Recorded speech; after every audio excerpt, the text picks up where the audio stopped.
है अब से कुछ ही देर में बजट पेश होने का जो सिलसिला है वो शुरू होगा, लेकिन उससे पहले हमारे रिपोर्टर्स लगातार लोगों से बात कर रहे हैं, जानने की कोशिश कर रहे हैं कि आखिरकार उनको इस बजट से क्या कुछ उम्मीद है। ब्यूरो चीफ देवेंद्र कौशिक भी हमारे साथ जुड़ चुके हैं अपडेट देने के लिए। देवेंद्र, जिस तरीके से लगातार लोगों को इस बजट से काफी उम्मीद है, चाहे किसान वर्ग की बात करते हैं, गृहिणियों की बात करते हैं, काफी कुछ उम्मीद जो है वो इस बजट से जता रहे हैं। 11 बजे से बजट पेश शुरू होना की जो कार्रवाई है वो देखने को मिलेगी, लेकिन अभी आपके पास क्या अपडेट है? लोगों से आपने बातचीत की, क्या कुछ उनके मन में है इस बजट को लेकर?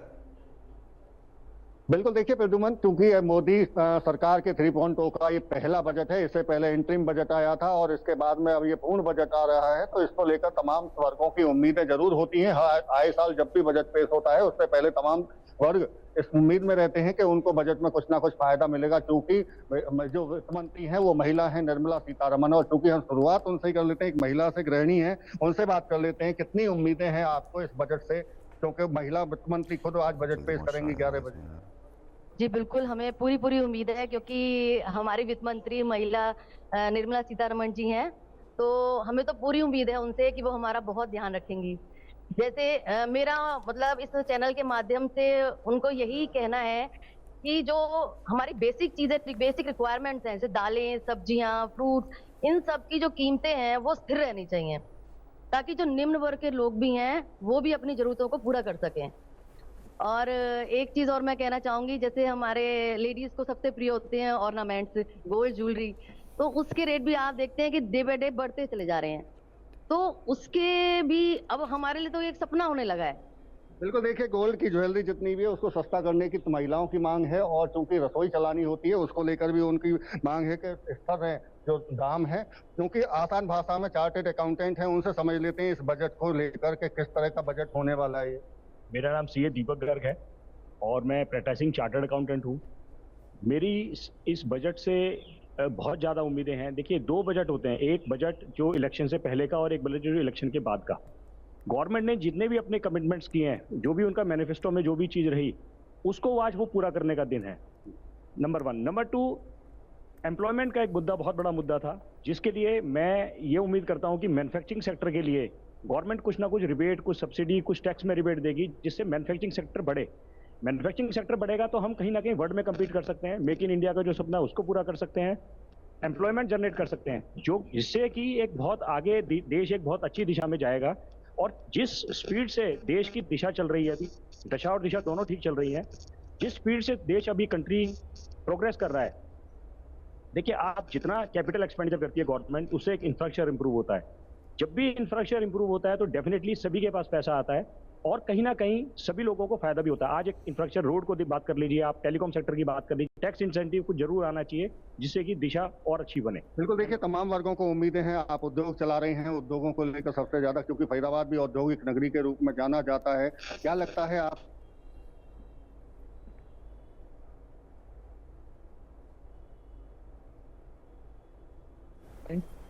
वैसे तो मोदी सरकार ने हर वर्ग के व्यक्ति को सम्मान दिया है।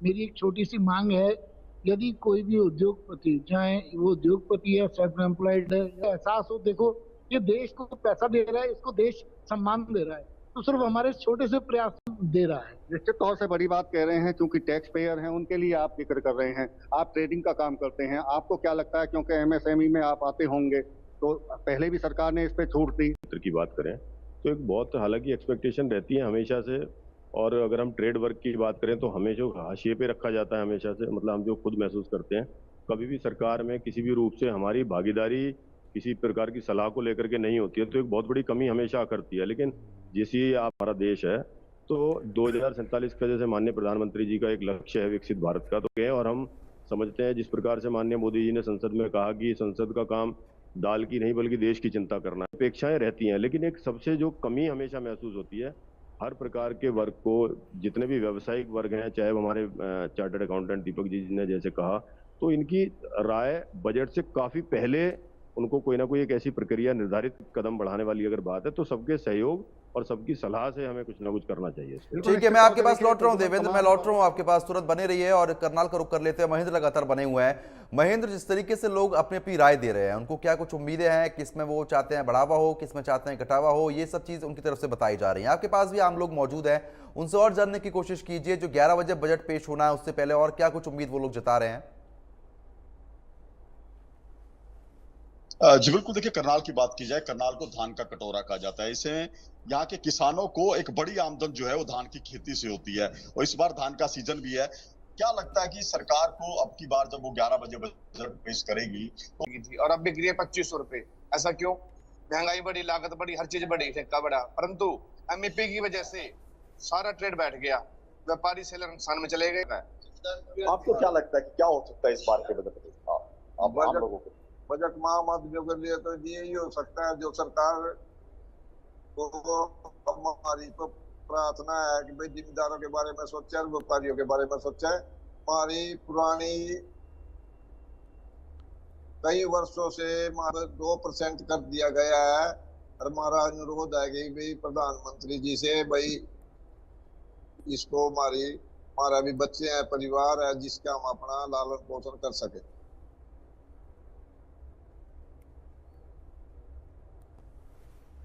क्या है, लोग क्या चाह रहे हैं कि इस बार किस में बढ़ावा हो, किस में घटावा हो, ये तमाम चीज़ें बताई जा रही हैं।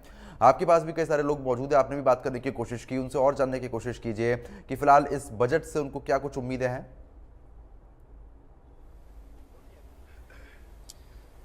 देखिए प्रद्युमन, 11 बजे का सभी को इंतजार है जब वित्त मंत्री मैंने क्या देखा है कि जो भी सरकारें आती है उसमें मिडिल क्लास और लो मिडिल क्लास के लिए कुछ नहीं होता। कभी कभार गैस की सब्सिडी में डाल दिया, झुंझुना थमा देती है। और मेरे विचार से जो भी छोटे उद्योग वाले हो, चाहे लोअर मिडिल क्लास हो, जो भी इनकम टैक्स के रिटर्न भरते हो या टैक्स देते हो या नहीं देते हो, उनकी भी एक टाइम बाउंड के बाद में एक एनर्जी लेवल कम हो जाती है वर्किंग की। उसको भी सरकार को पेंशन स्कीम में लाना चाहिए। सीनियर सिटीजन्स को, चाहे वो सरकारी एम्प्लॉय ना हो, बिजनेस करता हो, तो किसी न किसी रूप में वो देश को टैक्स दे रहा है, चाहे एम्प्लॉयमेंट दे करके इनकम टैक्स रिटर्न भर रहे हैं, 5,000 10,000 रुपया जो भी बनता है हर साल टैक्स भी दे रहे हैं। तो उनकी व्यवस्था होनी चाहिए। 11 बजे कुछ ही समय बाकी है, कितनी उम्मीद है इस बार बजट?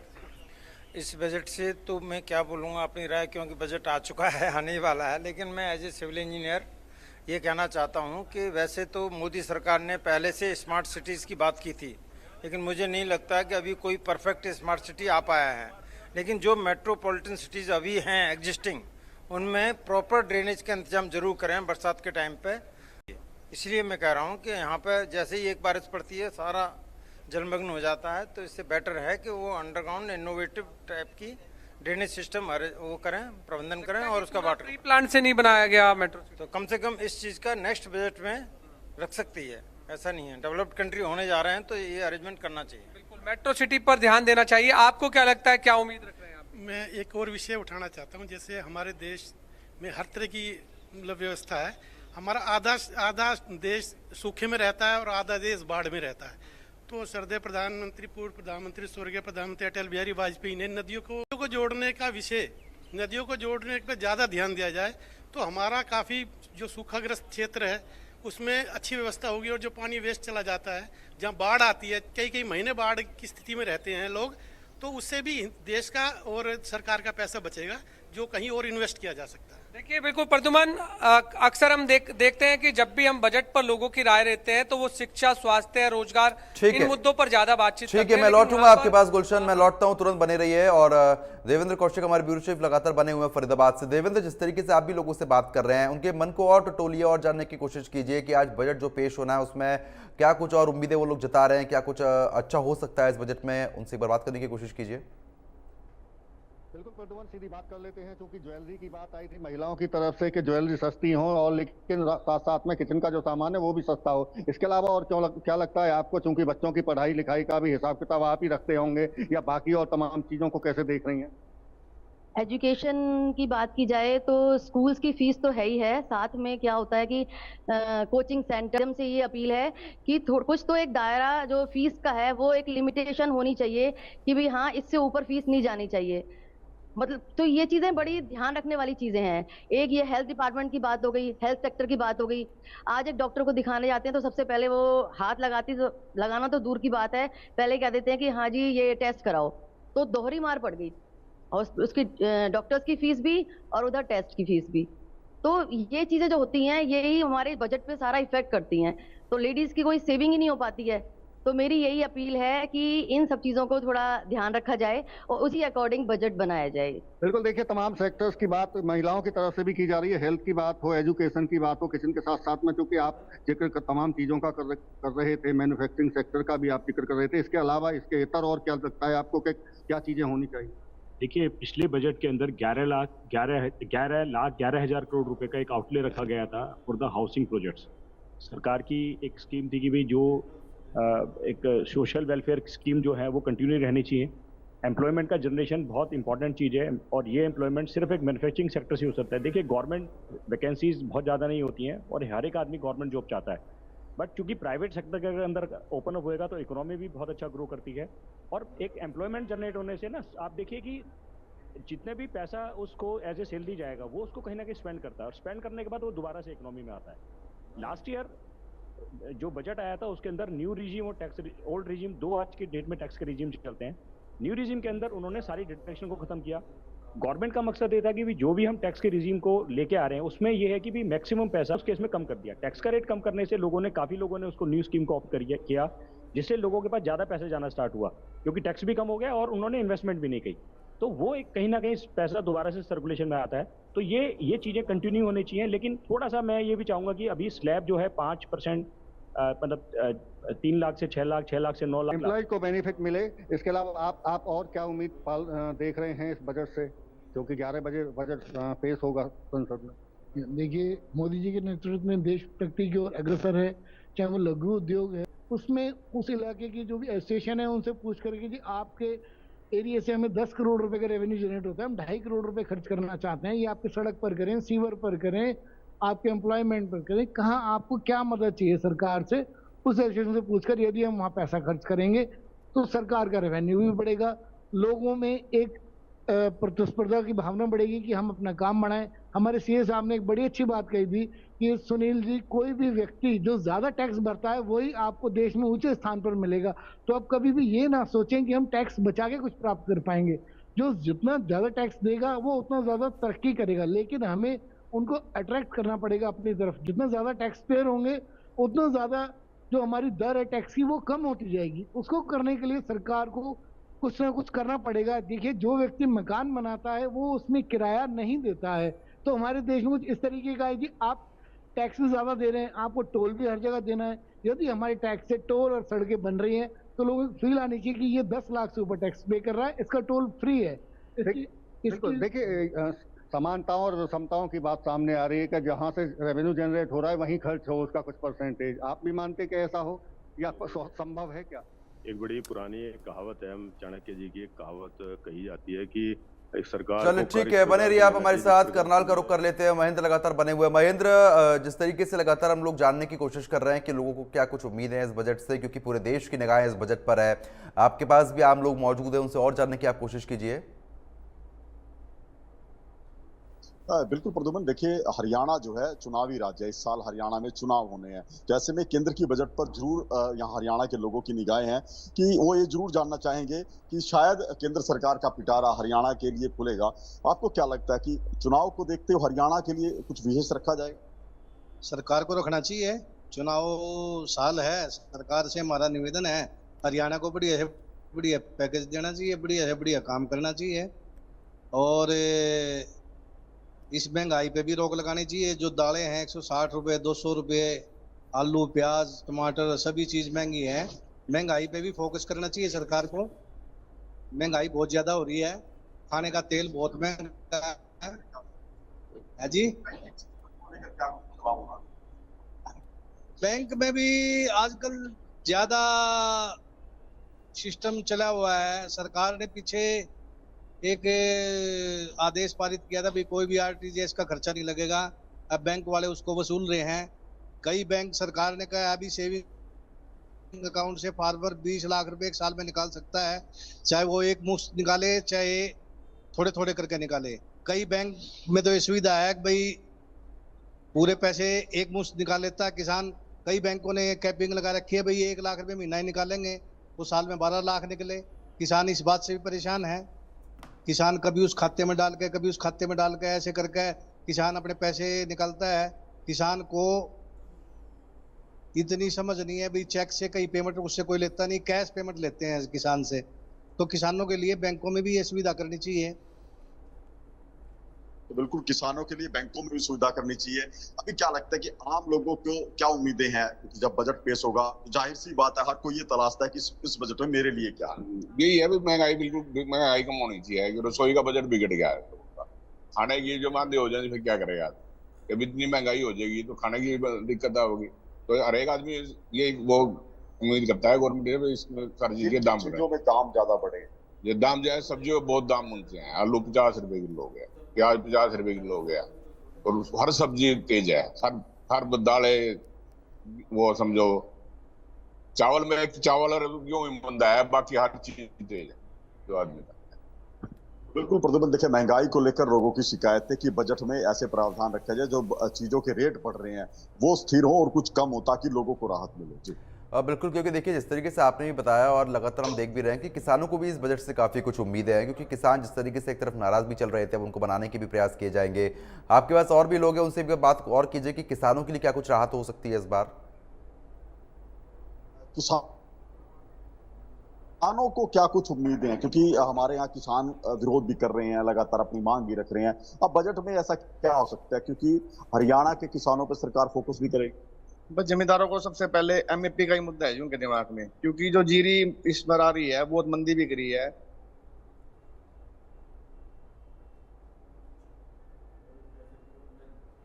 चलिए ठीक है, अब बने रहिए आप हमारे साथ। गुलशन ग्रोवर का रुख कर लेते हैं, हमारे ब्यूरो चीफ लगातार बने हुए हैं। गुलशन, अगर हम खास तौर पर अब हरियाणा की बात कर लेते हैं तो हरियाणा वासियों को भी काफी उम्मीदें हैं। चाहे किसान वर्ग की बात करते हैं, गृहिणियों की बात करते हैं, युवाओं को रोजगार के लिए लगातार उम्मीदें यहाँ पर लोग जताते हुए नजर आ रहे हैं। और क्या कुछ उम्मीदों पर यह बजट खरा उतरता हुआ नजर आएगा?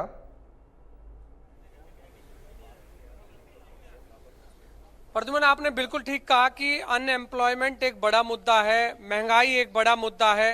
हालांकि मोदी सरकार के 10 साल तक आपने बजट देखे हैं और अब 11वीं साल का ये बजट है और पहला बजट हम कहेंगे तीसरे टर्म सरकार का है। तो क्या लगता है कि किस सेक्टर में ज्यादा राहत हो, किस सेक्टर में 11वें साल 11 बड़ी बातें, कोई आपको पता हो कि 11 बड़ी बातें क्या होनी चाहिए?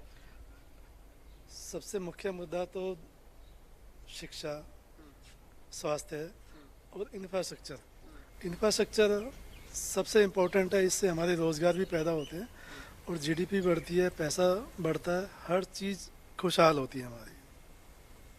और क्या लगता है, जिस तरह आपने रियल सेक्टर की बात की कि सबको घर मिले, हालांकि प्रधानमंत्री नरेंद्र मोदी का भी सपना है कि प्रधानमंत्री आवास योजना के तहत सबको छत मिले, किस तरह से इस बार देखते हैं कि इस बजट में आम लोगों के लिए राहत मिल सके? बजट में सबसे पहला तो टैक्स में छूट मिलनी चाहिए, जिससे आम आदमी तक हर घर पहुंच सके। टैक्स में छूट मिलती है, लोग मोटिवेट भी होते हैं और अपनी इनकम को कहीं ना कहीं डाइवर्ट करते हैं कि हमें रियल एस्टेट में डालना चाहिए। इसीलिए इंफ्रास्ट्रक्चर हमारा सबसे अच्छा भी होना चाहिए। महंगाई क्या लगता है एक बड़ा मुद्दा है? महंगाई बहुत बड़ा मुद्दा है और जिस तरीके से अभी इस बार पूरे बरसात भी नहीं हुई है, आने वाले टाइम में लगता है एग्रीकल्चर की प्रोडक्शन पे भी इम्पैक्ट पड़ेगा, उससे महंगाई और बढ़ सकती है। रसोई गैस का जो बजट है वो क्या लगता है इस समय?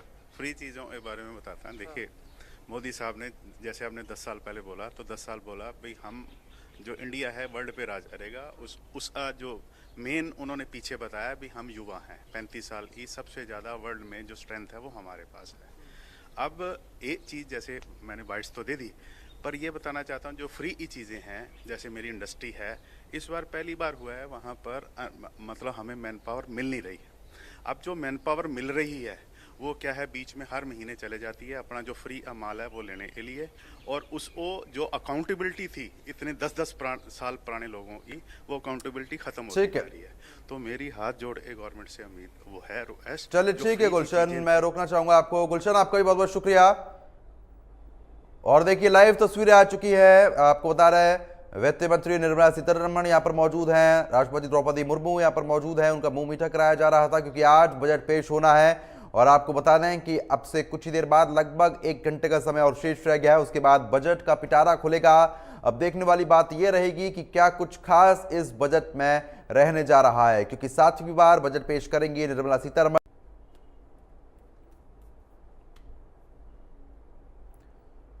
तो फिलहाल मुलाकात की तस्वीरें आपको दिखा रहे थे। राष्ट्रपति द्रौपदी मुर्मू से मिली हैं वित्त मंत्री निर्मला सीतारमण। वित्त मंत्री ने राष्ट्रपति से बजट की मंजूरी ले ली है और उसके बाद आपको बता रहे हैं कि बजट पेश किया जाएगा 11 बजे। राष्ट्रपति मुर्मू से